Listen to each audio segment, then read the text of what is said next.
It's a Saturday morning, which means it's time for the Remax Magnolia Real Estate Show with myself, Curtis Pope, and of course, the boss lady, Michele Cummins is here. You did it again, I'm Curtis. sorry, well, it's because Richard was here last week. I'm bossy. Richard, no, I'm just kidding. We just like to tease you. I know, it's good. It's good fun. I liked last week I found out from Richard that he can be a partner in a brokerage without having a real estate license. Yeah, I know. Wow. Interesting, huh? Yeah, when he told me that, I was like, really? He goes, yeah, isn't that weird? I went, well, you probably know almost as much as Michele just by osmosis over the last 20 years. 21 years, yeah. And he's like, yeah, but how much of it just sunk in? Yeah. He hears like my conversations all the time, and he's always around every conference almost, and a lot. So. Oh, by the way, a conference is coming up in a couple weeks in Ontario. And if any real estate agents are out there listening to this and you're thinking, oh, I wonder how Remax would be or what Remax offers or what is all the rage about Remax and how they're number one and their agents make 3 times as much as the average one and they are the number one website for brokerages in Canada and all this stuff. Well, you can go for free. They will give you a ticket through our brokerage. So contact me if you'd like to go to the Activate conference, which is coming up in a couple weeks, and I can get you tickets. Remax is kind of becoming like the Kleenex of real estate because you don't ask for a facial tissue, you ask for a Kleenex. That's right. And when you think of real estate, you think of Remax. Yeah. You really do in this country. So you guys have done a fine job.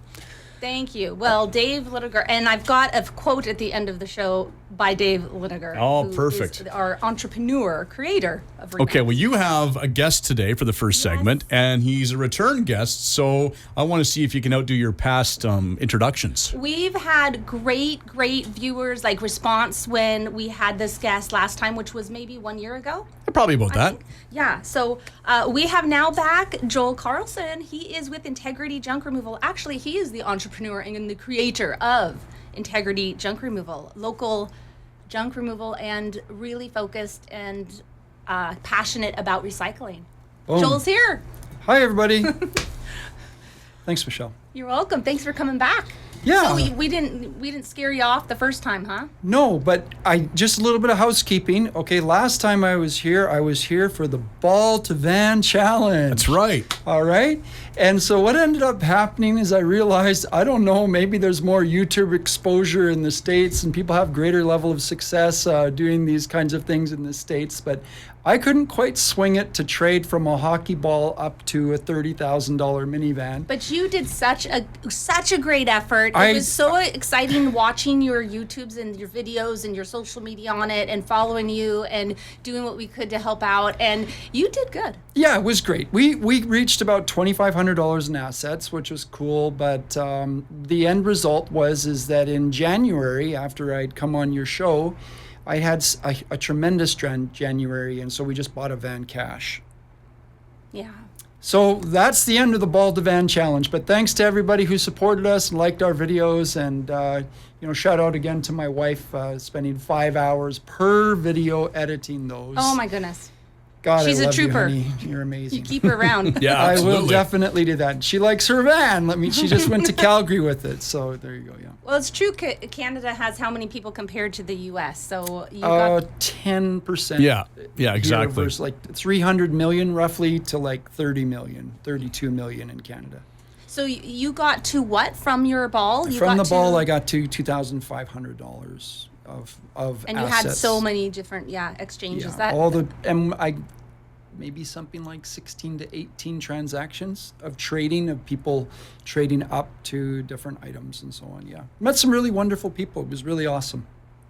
That's great. Now you're here about recycling. Now this is a very interesting topic for me because I know a lot of places where you think they're taking your recycle and sometimes they're just maybe dumping it with everything else and you don't know it. Like this has been, how do you prove that they're actually recycling? And anyways, that's another topic, but share your passion on recycling. Yeah, so here's the thing. Having a junk removal company, having had it for the last 7 years, I go to the local facility here in Abbotsford to dispose of items. And I see companies, very well-known companies that have recycle symbols on their vehicle, and they just dump everything. They dump their metal, they dump their cardboard, they dump their styrofoam, they dump their tires, they're dumping their drywall, everything. They're just one spot, boom, there it is, and I just made a bunch of money and away I go kind of thing is the mindset that they have. That's not the case with our company, Integrity Junk Removal. We actually pre-sort everything. I believe, I've mentioned this before and it's on my website, we don't want to have the largest junk removal company in the world. We want to have the very best. And I believe that we have a really great company. And so from a recycling perspective, just going to maybe give you a small laundry list, okay? So we recycle cardboard, we recycle glass jars, we recycle paint, we recycle oil, we recycle gas, we recycle electronics. Batteries? We recycle batteries. Yeah, we recycle so that falls under fluorescent lights and yada yada, that kind of thing. So we recycle drywall. We work with an organization that actually recycles drywall when we can. Like sometimes the timing doesn't work. I can't get to that facility. I've got other projects I have to do. Then I have to use a different method of disposing of the drywall. And we donate, so recycle, people think of recycle from cans, bottles, that kind of thing. Of course, we recycle cans and bottles, but we recycle from the standpoint of an item that is still a very valuable asset. And we take that asset, Michele and Curtis, and we put that into the hands of someone else who needs it. So that's another form of recycling, and I'm happy to say through donating and through repurposing and through the family and connections that we have, we've donated over $100,000 worth of assets. Wow. That's amazing. A lot. So that's a bit of the way that we are. I brought some samples today. Is that okay? Show you Yeah, some samples? absolutely. Absolutely. All right, just a second.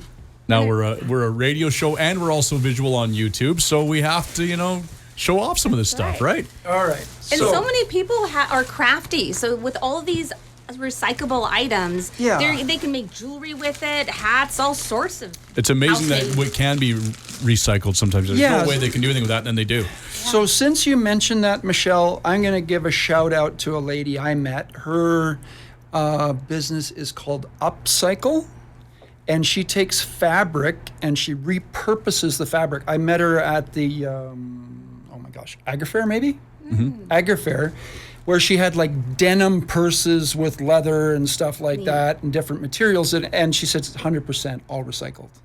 That's so great. So instead of throwing away battered clothes that you wouldn't think anybody can wear ever again, somebody can do something with that material. Yeah, so just or maybe 2 weeks ago, after I met her at the Agri Fair, she came to my house because I had rolls of fabric that I got from a customer.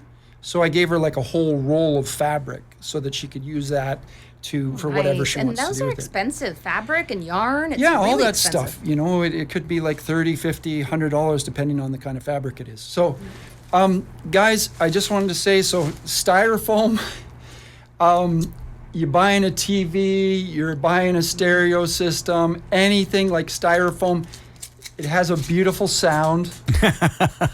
Sure, that's a Richard- beautiful sound. Next to stepping on dog. Yes. Dog poop, yeah. That's Richard's worst. Oh, don't take out the styrofoam. Yeah. Okay. So quick sharing story. I have one of my guys. We had a piece of styrofoam in the truck, inside the cab of the truck, and he's sitting in the front seat, and it's going. Oh, that's the worst when you're in a car and you can't. Where's it coming from? He's looking out the window and he's got his head down like this.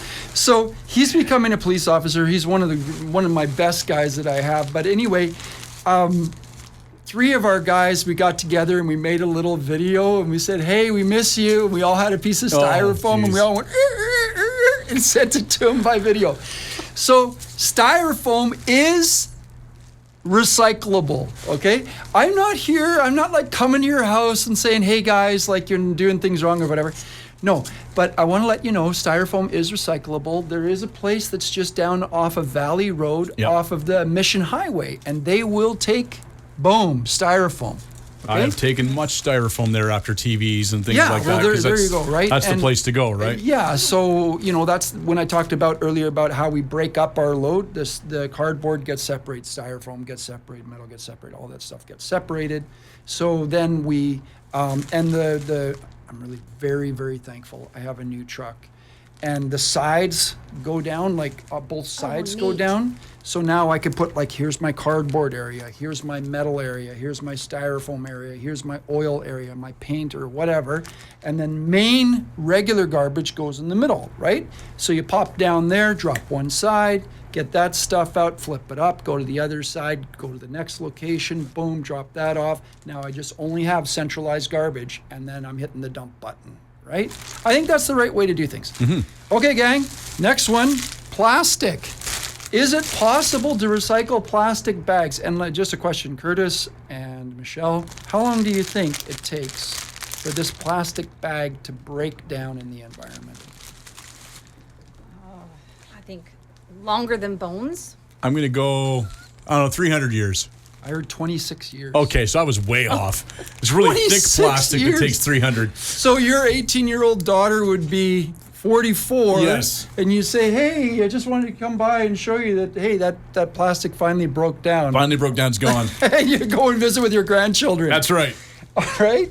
And then lastly, these are just tire bags. So same thing. This place down on Valley Road, just off of Highway 11, they will take any plastic as long as it's not black. Like as long as it's not a black plastic bag, any other color of plastic they will take. So that's my little show and tell for that part of things. And then the second thing is I'm working on, I told you, like I am passionate about recycling.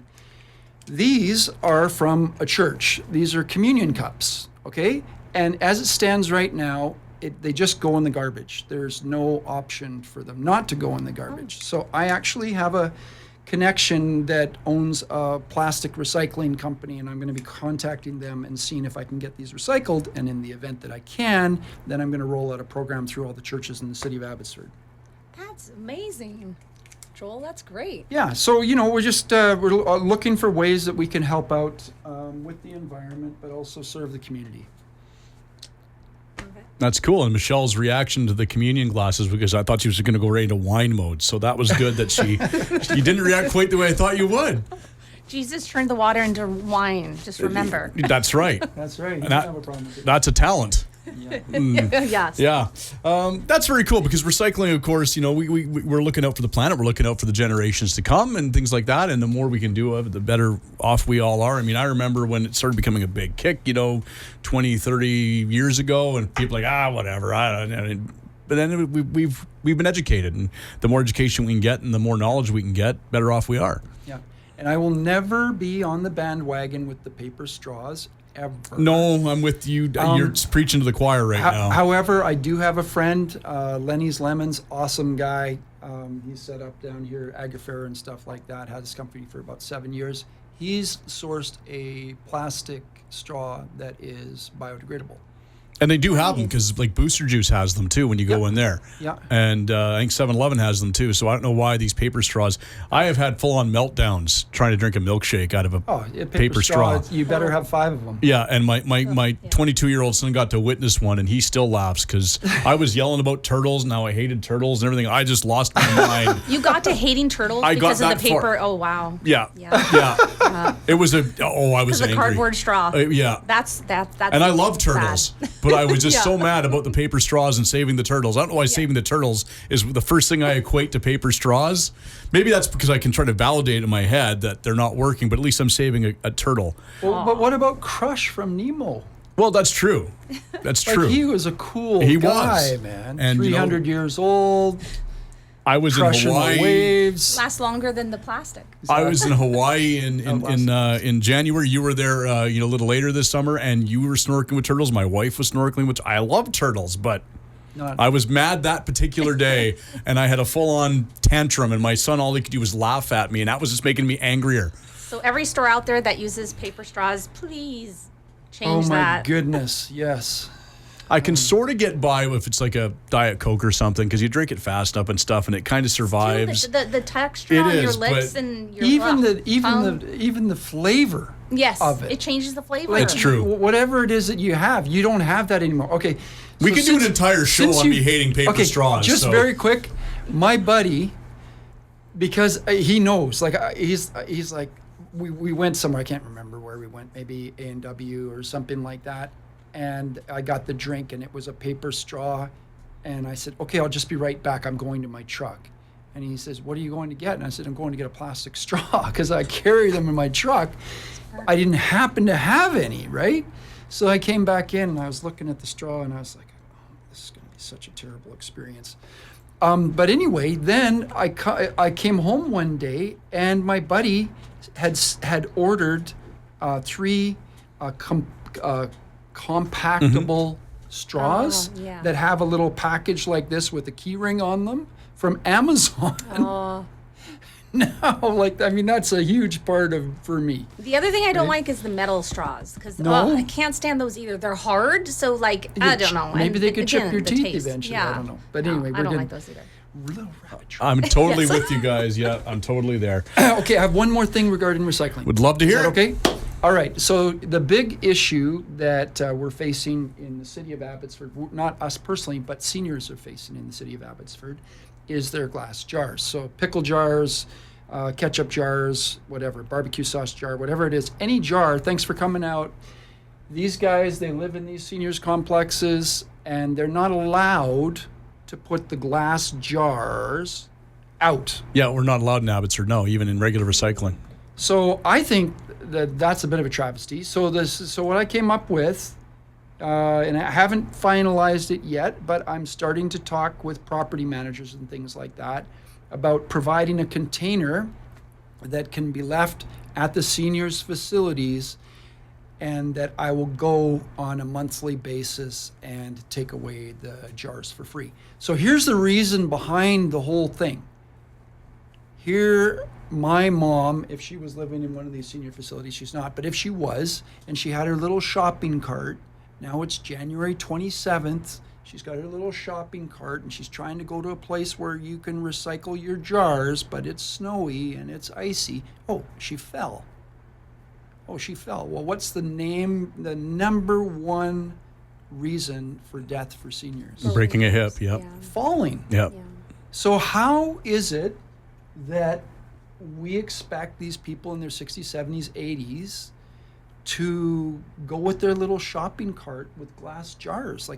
It doesn't equate. It doesn't make sense. So I think the program that I have, the idea, I haven't got it all ironed out yet, but the premise of it is to have containers set up at these different places where people are seniors, an